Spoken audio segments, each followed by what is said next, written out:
Olá, sejam bem-vindos e bem-vindas. Eu sou a Suleima Sena.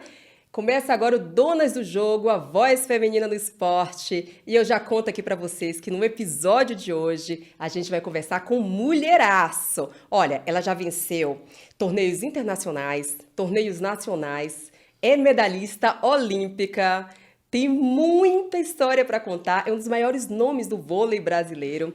Seja bem-vinda, Valeuska. Obrigada, Su, pelo convite. É um prazer estar nos Donos do Jogo. Eu adorei esse nome, já cheguei falando, adorei esse nome, porque eu acho que a voz feminina ela é muito importante no momento que a gente está vivendo, né? E vamos contar um pouquinho da minha história. Não, e a sua voz é muito importante pra gente. Você é verdadeira dona do jogo. E eu queria que você já começasse a contando ali o início da sua carreira. Como foi que o voleibol entrou na sua vida, Valeuska? Meu pai é a peça fundamental desse ponto de partida, porque ele sempre praticou muito esporte e ele levava eu e meu irmão para a quadra, só que para praticar qualquer tipo de esporte. O vôlei só surgiu depois de muito tempo. Eu acho que eu fui me identificando com os fundamentos, os movimentos. Eu já gostava de praticar dentro do meu colégio e nesse colégio o meu professor me levou para fazer uma escolinha, o Heron me levou para fazer uma escolinha específico dos fundamentos do vôlei. E eu acho que nesse momento eu me apaixonei pelo esporte. De lá, eu fui fazer um teste no Minas Tênis Clube. E você tinha mais ou menos quantos anos? Com 12 anos. 12 anos, em Minas Gerais, né? Eu fui testada pela primeira vez aos 12 anos de idade. Meu Deus.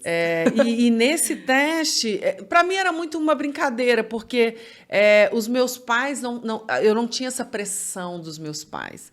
Então eu fui simplesmente brincar, jogar vôlei, mostrar o pouco que eu sabia, né, na época, com 12 anos, e eu passei nesse teste. E ali eu acho que a minha história começa no Minas Tênis Clube. E ali, aquela menina de 12 anos, em algum momento, assim, passou pela sua cabeça e falou assim, um dia eu quero ganhar um ouro ou uma medalha olímpica? Passou? Não, imagina. Era realmente uma grande brincadeira para mim. Eu acho que essa fase foi muito importante.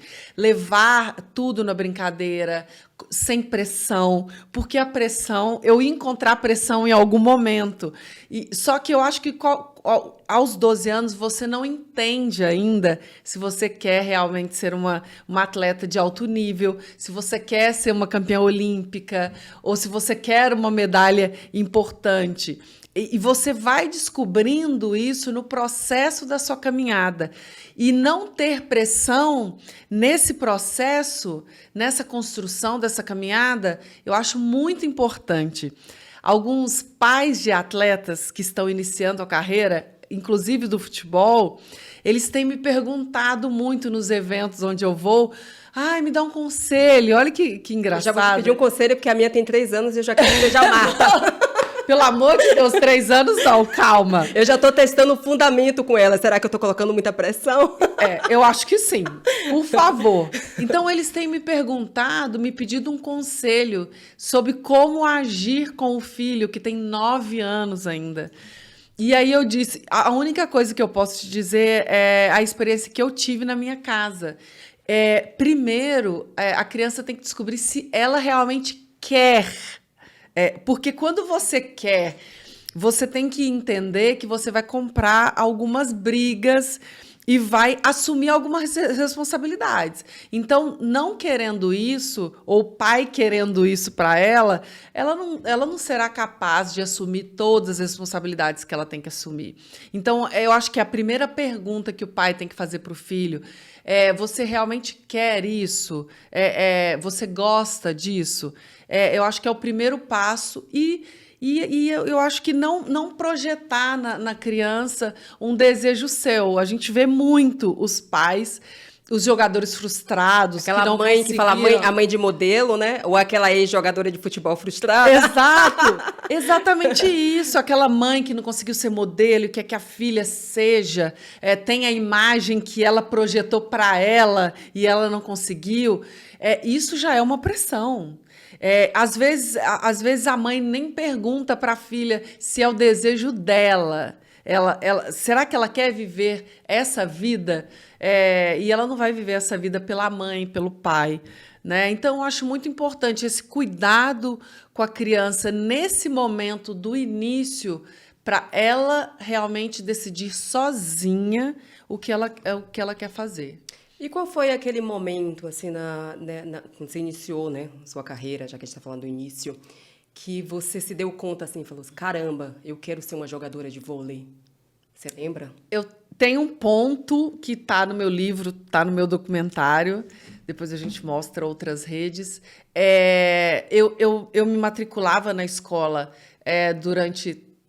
Eu me matriculava na escola todos os anos, no primeiro ano do ensino médio, só que eu, com 15 anos, já jogava a Liga Nacional naquela época e já era convocada para seleções de base, seleções brasileiras de base.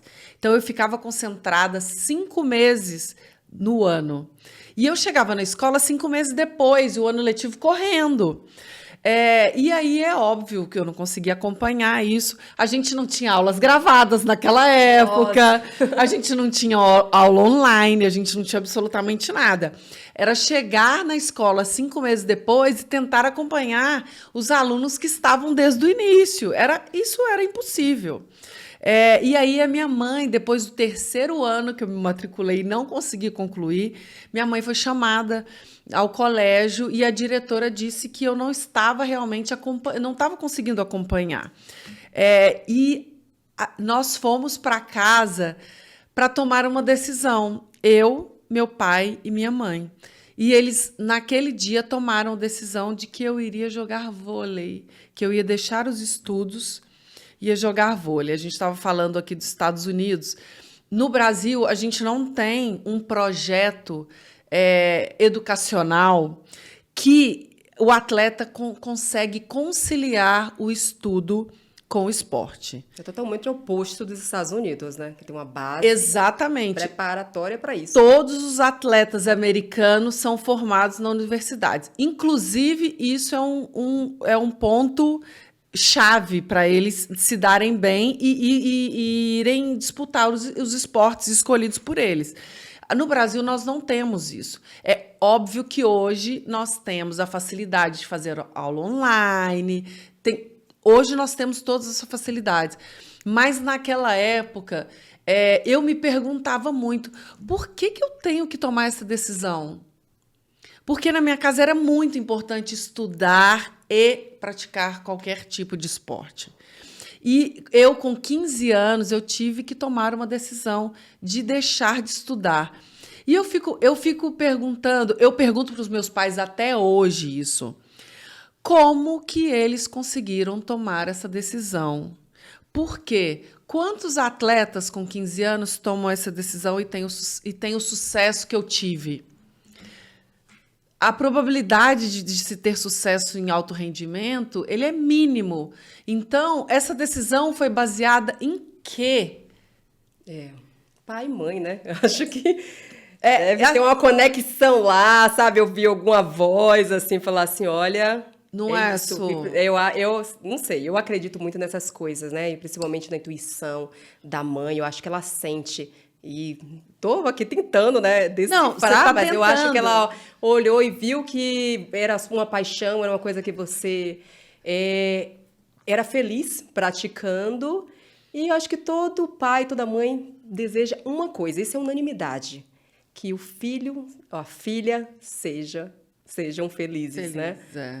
Eu acho que é isso. Agora, qual foi assim, o momento mais marcante da sua carreira? Eu posso aqui falar de Olimpíadas e tal, mas eu acho que para o atleta é uma coisa muito pessoal, né? Toda a sua trajetória. Você tem 30 anos de vôlei, né? Foram 30 anos, você começou muito cedo.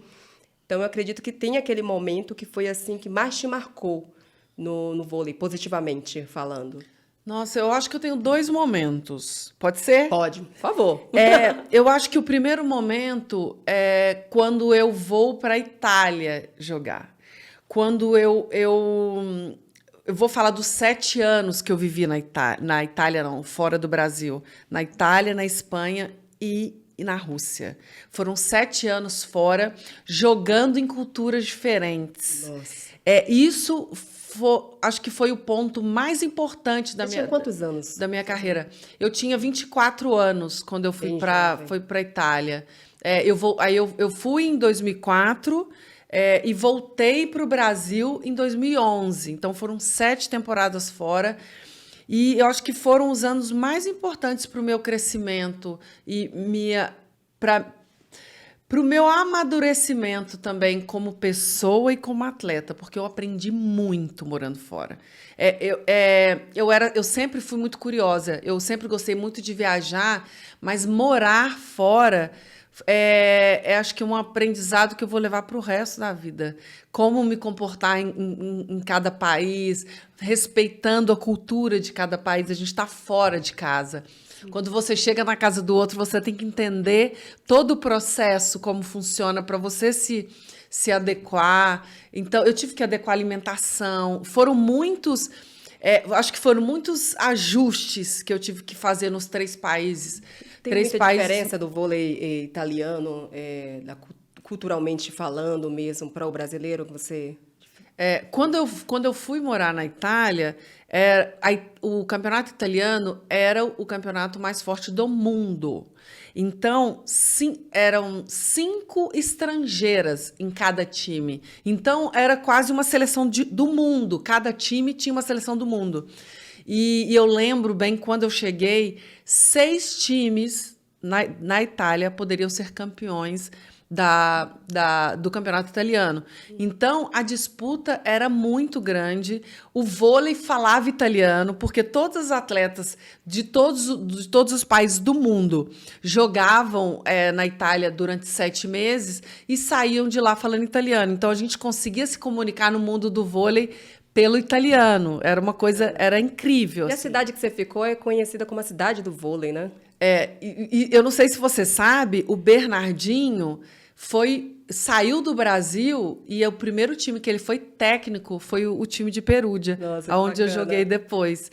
Ele é um rei lá, muito reconhecido até hoje, né, na cidade. E a cidade, eu acho que viveu muito isso com a gente, porque eu falo eu e Fofão, porque nós fomos juntas e passamos por esses 3 anos juntas em Perúdia.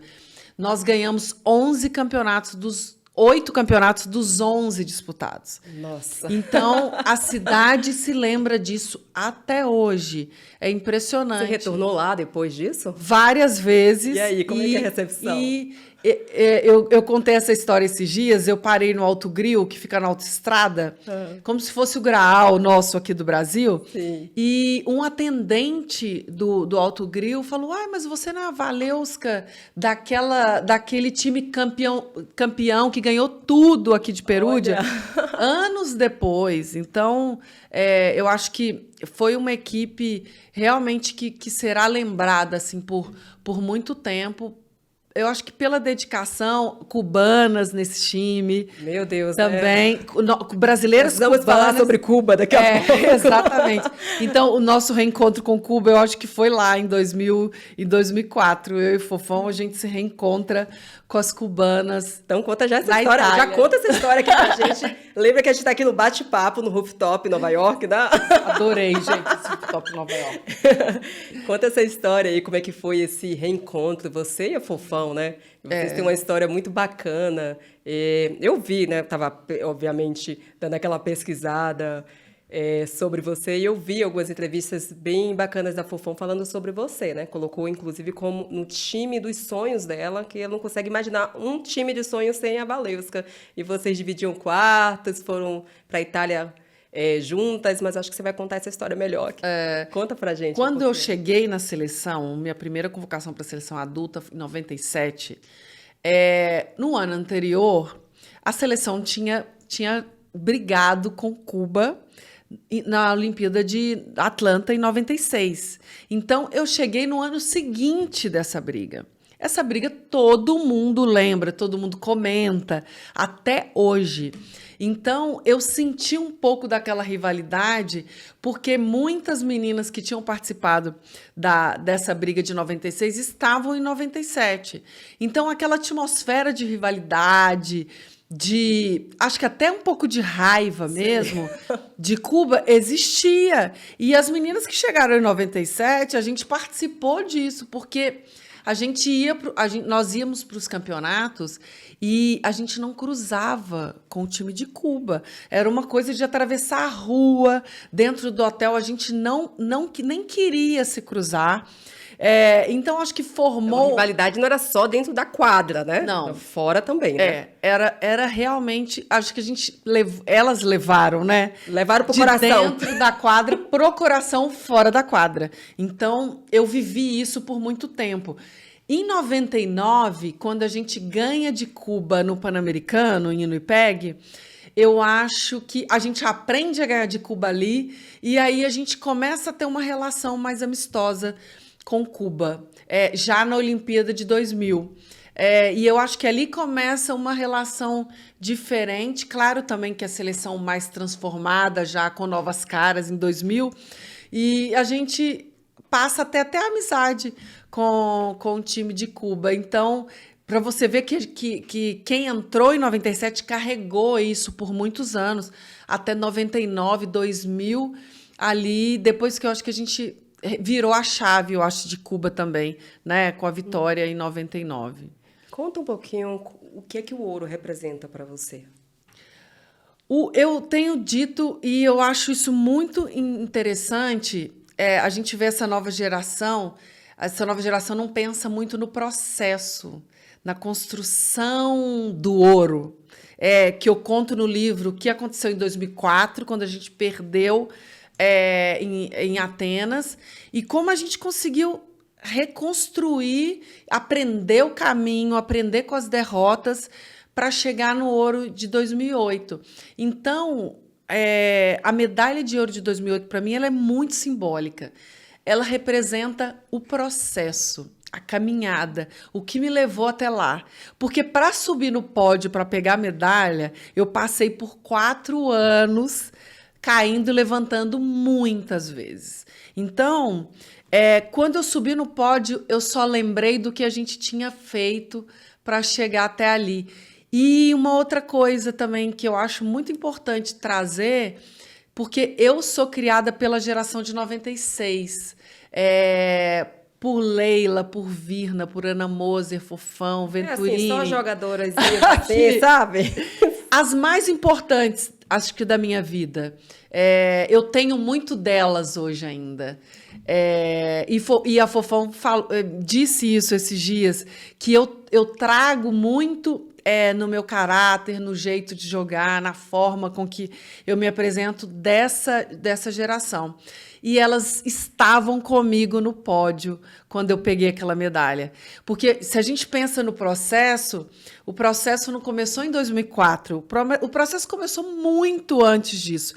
Então, quantas jogadoras passaram por essa história para que aquela geração de 2008 segurasse aquela medalha? Então, são muitas mãos nesse caminho e elas estiveram junto comigo no pódio, segurando essa medalha de ouro, que eu acho que representa todas as gerações anteriores que foram colocando um tijolinho para que a gente ganhasse esse ouro em 2008. A pergunta sobre o ouro foi assim até provocativa, porque eu já vi, né? Eu estou acompanhando. Aliás, eu maratonei o seu documentário, que daqui a pouco você vai contar para a gente essa história, porque é um chororô, é jogador chorando, e aí você assiste, você chora também, porque eu vivenciei também, eu adoro vôlei, eu sou assim, do futebol, mas vôlei sempre foi o meu segundo esporte e eu vi muito vocês jogarem. Então, no seu documentário, cada narração, cada emoção, vocês, aqueles abraços, aquelas imagens suas suas bem novinhas, sabe? Não tem como. Qualquer pessoa que é apaixonada por esporte e que acompanhou essa geração, não tem como se emocionar. E olha que eu não sou uma pessoa que fica muito clareana, né? Então eu guardo bastante, assim. Mas, assim, eu sou muito manteiga derretida em relação a histórias no esporte. Então, eu te perguntei sobre o ouro, porque eu vi umas coisas bem interessantes que você falou em relação à medalha, que a gente, aqui no Brasil, a gente não valoriza muito a medalha de prata, de bronze. Gente, a gente está falando de Olimpíadas. Então, assim, é um dos patamares mais altos, né, o maior, né, do esporte. Então, a gente não valoriza as outras medalhas também, né? E eu queria que você falasse um pouquinho sobre isso, né? Você falou do processo, que é bacana, mas a importância também de valorizar também as outras conquistas, porque são conquistas. Quando você se classifica para uma Olimpíada, já é muito importante. Porque quantas equipes estavam buscando a classificação da Olimpíada? Então, imagine você chegar numa Olimpíada e subir no pódio. Quantas equipes estavam lá, passaram por essa classificação, chegaram na Olimpíada? Quantas equipes estavam na Olimpíada? E quantas equipes subiram ao pódio? O funil ele vai afunilando, né? Para nós termos 3 campeões, né, de cada modalidade. Então, é muito importante. É muito importante também quem participa pela primeira vez na Olimpíada. A minha primeira Olimpíada, eu já saí com uma medalha de bronze. Nossa. Que foi 2000. Então, imagine você, o estreante numa Olimpíada. Bem cedo, né? Bem jovem. Com 18 anos, eu saí de Sydney completando 19 anos. Então, nem tinha 19 anos na época. Então, eu estreiei com uma medalha de bronze e com a geração que eu sou muito apaixonada. Então, para mim, eu falo no livro que aquela medalha teve um sabor de ouro para mim. E eu acho que deveria ter para todas as pessoas. Porque se preparar durante 4 anos, chegar numa Olimpíada e ser coroada com qualquer medalha... É óbvio que na alta performance, no alto rendimento, você ganha a medalha de bronze e vai sonhar e vai trabalhar para ganhar uma medalha melhor do que aquela. Mas isso eu acho que compete a nós, atletas, né? Eu acho que os brasileiros não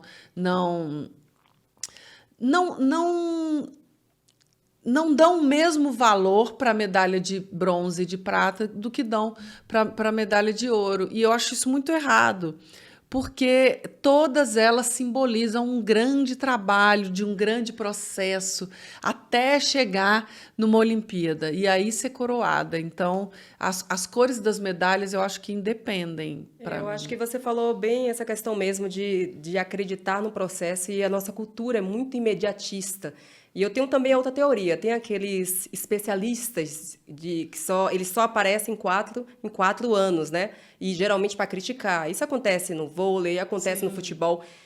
Misteriosamente, quando é o esporte praticado por mulheres, isso tem, assim, proporções bem maiores. Eu sei porque eu acompanho há muitos anos, né? Eu estou há 20 anos, já estou entregando a minha idade, no mundo esportivo, e eu acompanho muito de perto a seleção feminina de futebol. E o que acontecia no vôlei antes da medalha de ouro, amarelaram de novo, exato. Não sei o quê. Só que aquele torcedor, aquele apaixonado por vôlei que já acompanha todo o processo, aí viu tudo que vocês conquistaram, a dificuldade para vocês se classificarem, enfim, eles conseguem entender, eu acho que um pouquinho mais o processo e conseguem, é a minha teoria, celebrar mais, assim, essa conquista, né? Porque assistiu o jogo também, entendeu. E, às vezes, a pessoa também pratica esporte e sabe que não é tão fácil, né? Eu tô falando assim de esporte, nem em alto rendimento, às vezes a gente levantar um peso na academia já tem toda a dificuldade. Mas, assim, eu queria muito que você falasse agora, mostrasse, assim, pra gente o seu livro, essa biografia que você lançou. Você encerrou a carreira em 2022, né? Ano passado ainda. Estou fazendo 1 ano agora, no mês de maio. Eu queria que você falasse exatamente sobre esse processo, porque... Para alguns atletas não é um processo fácil encerrar uma carreira. E você, depois de 30 anos, tudo que você vivenciou dentro do Brasil, fora do Brasil, como é que está sendo para você? Que eu acho que possa até falar isso, como está sendo para você e como é que surgiu essa ideia. Eu vou lançar agora, vou contar minha história, biografia, esse documentário maravilhoso que eu já maratonei. Ai, Vai que falar, bom que fala você gostou. tudo aí pra gente. Primeiro, eu me lancei no Instagram no último ano que eu ia deixar as quadras. Então, a gente fez um projeto de mostrar para as pessoas o que eu era fora da quadra, porque algumas pessoas não sabiam nem que eu era casada. Eu era tão focada no que eu estava fazendo que as pessoas não sabiam nem do que eu gostava, como eu me vestia, ninguém sabia de nada. Então, quando eu entrei no Instagram, foi porque os fãs estavam pedindo muito. A gente quer saber onde você vai, que restaurante você frequenta, que tipo de comida que você gosta, como você se veste. Então, eu comecei a fotografar um pouco nos lugares que eu frequento aqui em São Paulo e a gente começou a postar isso, mostrar um pouquinho. Eu acho que eu estava muito pronta também para mostrar esse meu outro lado. E nesse processo de última temporada, a minha equipe disse, vamos registrar os seus últimos momentos? Seria tão interessante. Não, mas a gente pode registrar os últimos momentos, mas vamos contar a sua história?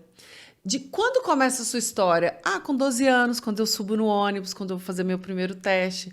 Então, vamos filmar em BH, e vamos filmar em Brasília, vamos filmar em Uberlândia. Vamos captar depoimentos das pessoas que passaram pela sua história. E aí a gente começou um processo maluco de ter que ver a agenda. Eu acho que eu nunca contei isso. A gente pegava a agenda da Superliga Feminina e via onde estavam Bernardinho, onde Zé Roberto estava. E quando eles jogavam em São Paulo, a minha equipe corria no hotel e pegava o depoimento deles. E aí a gente foi formando um documentário. Dessa forma, eu parei de jogar em maio de 2022 e lancei o documentário em junho de 2022. Então, vai fazer um ano ainda de lançamento. E aí eu contrato uma equipe para estudar como a minha história poderia continuar impactando vidas, como eu usaria a minha história daqui para frente pós-carreira. E foi isso que aconteceu. Eu mergulhei no estudo, eu acho que de autoconhecimento também, e de descobrimento do que eu queria fazer. Esse processo foi muito importante para mim. Porque nós atletas não falamos do pós-carreira. A gente não conversa sobre isso no intervalo de um treino. A gente não fala de saúde financeira dos atletas. Esses são temas que a gente não aborda. E isso eu tenho trazido muito nos papos, porque é tão importante estar presente. Então, o livro veio exatamente do movimento de contar o processo pós-carreira. Então, até o capítulo 7, a gente conta já a minha história que existe no documentário, e após o capítulo 7, a gente conta todo esse processo eu acho que de renascimento mesmo, da atleta. E aí, o livro chama Outras Redes. Mostra pra gente aí mais uma vez. Eu não tinha o nome do livro, depois você vai ler aqui atrás, a minha equipe escreveu um manifesto, e o livro estava pronto sem nome. Nossa! E aí a minha equipe escreveu esse manifesto para me apresentar a nova marca e escreveu: ao trocar a rede de vôlei por outras redes. Aí eu falei, para tudo, vocês acabaram de me dar o nome. E ficou muito o bom, nome né? do livro, Jogar em Outras Redes, porque é isso, eu continuo jogando, mas em outros lugares de aprendizado, de conhecimento, de novos conhecimentos. E eu descobri que aprendizado e novos conhecimentos era uma coisa que eu queria muito fazer, porque você fica numa bolha muito grande dentro do esporte, dentro do vôlei. E você não eu tenho tantas outras coisas para conhecer, para conversar com outras pessoas sobre tantas outras coisas. E aí, nesse estudo, me despertou esses novos conhecimentos. Então, esse processo foi muito importante para mim. E agora, com um ano de pós-carreira, eu vou fazer um aniversário de um ano pós-carreira. Já me convida, viu? Vamos fazer uma festinha. Eu acho que eu começo a colocar todos os projetos que eu tenho e que nós construímos durante esse tempo. É sempre time, né? O meu novo time, a gente construiu alguns projetos e ele começa a ser colocado em prática no mês que vem. Então, eu acho que até merece uma festa isso, merece, né? Eu acho que merece. Agora, falando em pós-carreira, nós temos mulheres super capacitadas, né? Com uma bagagem incrível, assim como você e várias que nós temos no vôlei brasileiro, mas no comando técnico das equipes, né, adulto, a gente não vê muitas mulheres. Por quê?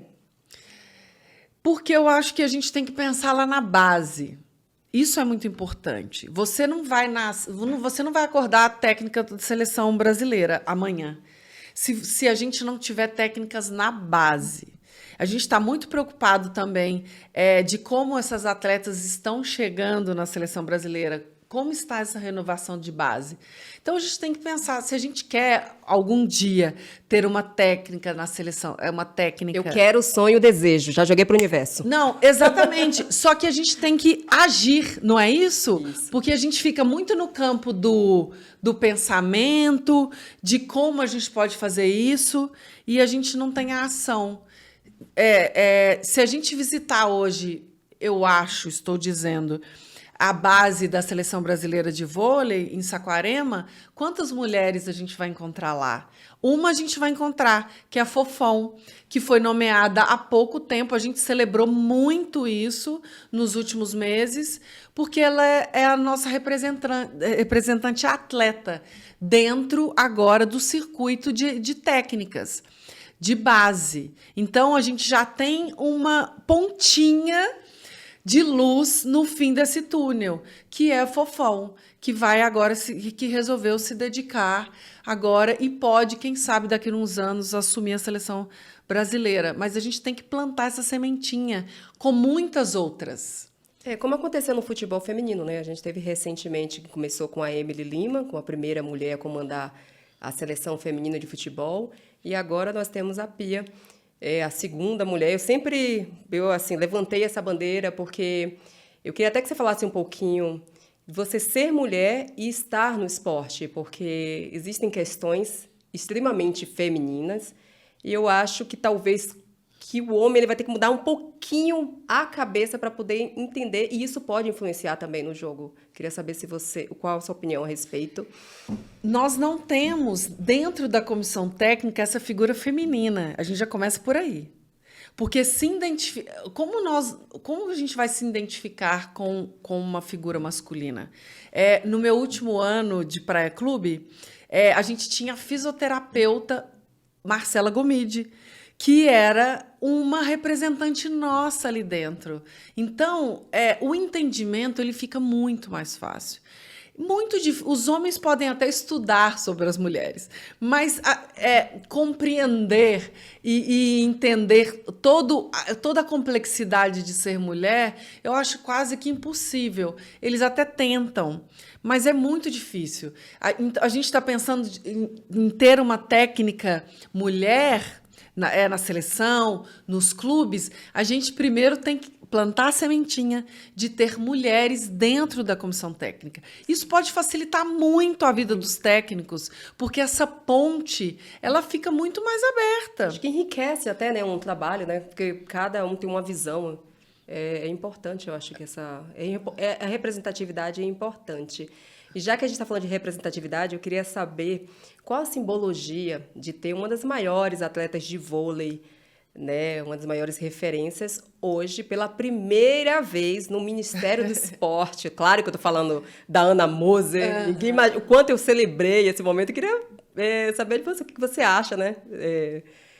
Qual a simbologia disso? Então, a gente falou da Fofão agora, que a gente já plantou uma sementinha, agora a gente já tem no Ministério do Esporte a Ana Moser. Ana Moser foi a minha grande referência quando eu entrei na seleção em 97, porque a Ana Moser sempre teve uma imagem de muito respeito para mim. Aquilo me impactou muito.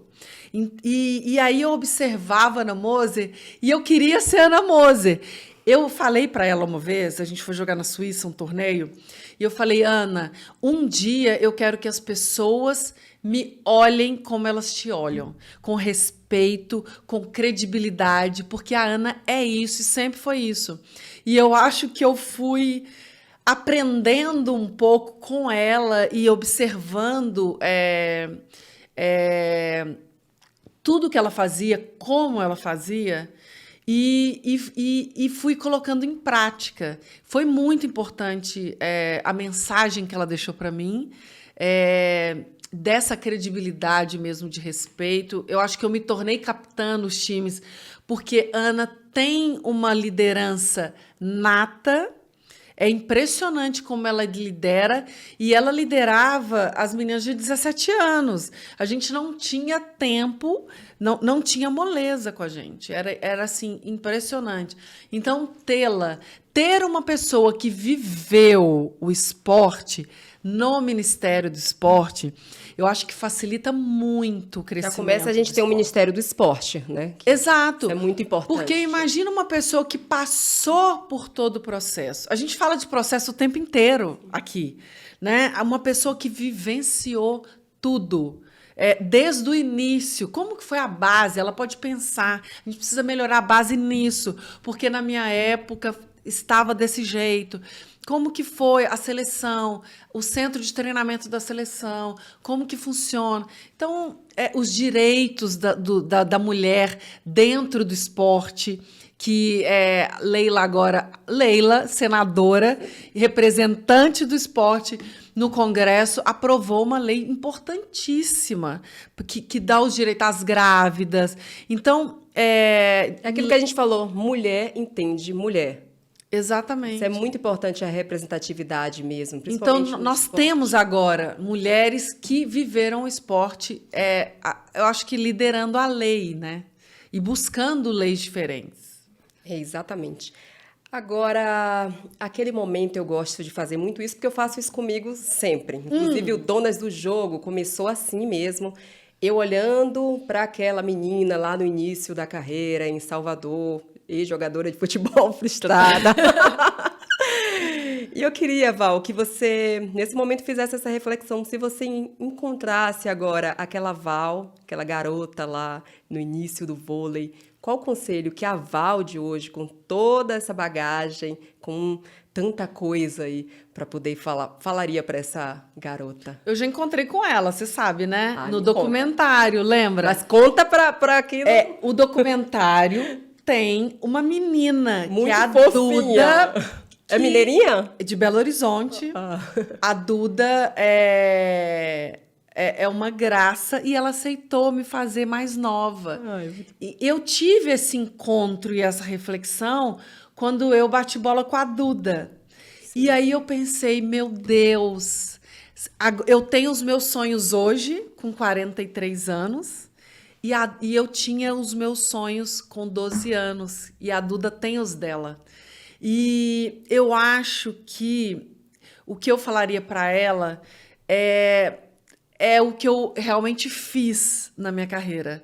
Se dedicar, entender o que eu precisava fazer para ser realmente uma atleta de sucesso, jogar em alto nível por todos esses anos. E olhar para as referências, que foi uma coisa que eu fiz muito e que foi muito importante para mim. E que bom que as minhas referências eram as meninas da seleção de 96. Então, eu acho que é exatamente isso. Eu faria a mesma coisa que eu fiz. E é muito legal chegar hoje e poder falar para a Valesca, com 12 anos, que ela poderia seguir o mesmo caminho que eu segui. Estou te dizendo que tem os prós e contras, eu perdi muitas coisas, eu ganhei muitas coisas, eu não participei de muitos momentos, como eu participei de outros tantos momentos, mas é a vida real de um atleta de alto nível. Perder e ganhar, isso faz parte. Então, não tem como você obter sucesso sem deixar algumas coisas para trás.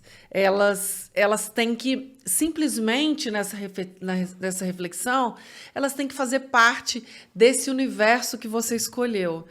Eu poderia ter escolhido ser uma atleta mediana, sem todos esses títulos aí no meu currículo, mas eu não decidi isso, então é claro que eu fui ausente. Aliás, seus títulos estão aqui, mas nem cabe aqui, não dá, porque eu não tenho nem dicção para ficar aqui falando todos os anos que essa mulher venceu Superliga Brasileira, Supercopa Brasileira, Troféu Supervôlei, Copa... Nossa Senhora, Copa Paulista, né? Tô falando aqui, não dá, gente. Mas não isso dá. é resultado de toda essa dedicação. Por isso que eu não digo hoje que eu me arrependo de ter me dedicado tanto que eu me dediquei. Porque cada medalha dessa tem a simbologia do processo. Eu lembro de todo o processo. E eu estava falando uma coisa esses dias, em uma outra reflexão, de que a medalha de ouro é tão eu não digo injusto, mas ao alto nível é assim. A medalha de ouro que eu ganhei hoje não me credencia amanhã em absolutamente nada. Você ganha a medalha de ouro hoje e zera amanhã, porque amanhã você tem que começar do zero a reconstruir a próxima medalha. Por isso que eu falo que esse processo de cada medalha conquistada, ela é muito importante, porque eu não tenho vantagem no próximo campeonato que eu jogar, porque eu fui campeã no último. Então, eu não tenho credenciamento, não tenho vantagem no próximo campeonato. Então, é muito importante que as pessoas entendam o processo de cada história, de cada medalha vencida. Que bacana. Agora, você falou de referência. Eu vou pedir para você fazer uma coisa que eu acho muito importante. Primeiro, que sorte que a gente tem uma voz ativa. Que bom que você foi para a rede social, né? Pelo amor de Deus, porque pelo menos a gente vai qualificar a rede. Mas eu tô saindo da rede social por umas coisas muito mais bacanas agora. Bacana, mas por favor, permaneça lá. É uma voz muito importante no meio de todos aqueles ruídos, né? Então, assim, é uma coisa muito bacana para jovem que quer ser esportista e ver um aval com toda essa trajetória. Ter uma referência, poder se espelhar em você.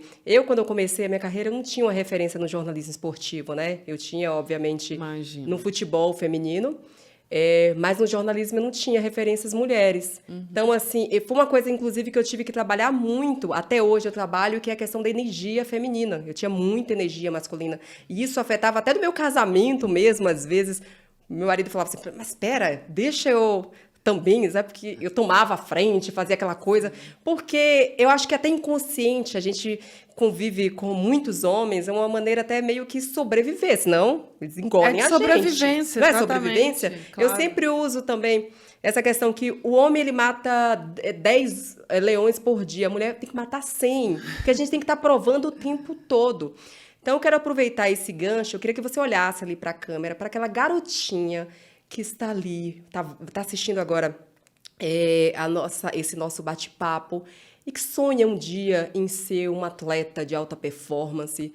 Eu queria que você desse um recado para ela, assim, olho no olho ali. Essa é a minha câmera, né? A dela. Por favor. Olha, eu acho que é muito importante a gente ter pequenos objetivos. Essa menina de 12 anos não pegou o ônibus e não foi campeã olímpica no outro dia. Então, existe um processo. E esse processo é enorme. Então, primeiro, entender se você realmente quer ser uma jogadora de alto nível. E depois entender também o que fazer para ser essa atleta de alto nível. É muito importante que você entenda o que você precisa fazer com alimentação, com repouso, com treinamentos, para que você se torne melhor a cada dia. É uma escadinha que você vai subindo um degrau de cada vez. Você não vai acordar amanhã campeã olímpica. Então, dê valor a esse processo. Ele é muito importante e essa caminhada bem construída vai te levar ao seu objetivo, ao que você quer. Eu gostaria de ficar aqui com você, sabe? Nesse nosso rooftop em New York. Até amanhã, sabe? Eu tô aqui como... Eu nem me vejo aqui como entrevistada mesmo, porque eu tô babando e tô aprendendo muito com você. Você tem uma trajetória, assim, inspiradora, a tua energia maravilhosa. Queria agradecer. É muito difícil pra gente fazer o jornalismo independente. É uma maratona. E agradecer a sua presença aqui, essa humildade de aceitar o nosso convite. Foi um papo muito gostoso. Muito obrigada. Imagina, sou eu que agradeço. E eu espero que Donas do Jogo fique cada vez maior, porque essa voz feminina, ela é muito importante no momento que a gente está hoje. É isso aí, obrigada a todos. A nossa convidada Valeuska, né? A Val para os íntimos, é a voz feminina do esporte, foi a nossa dona do jogo de hoje.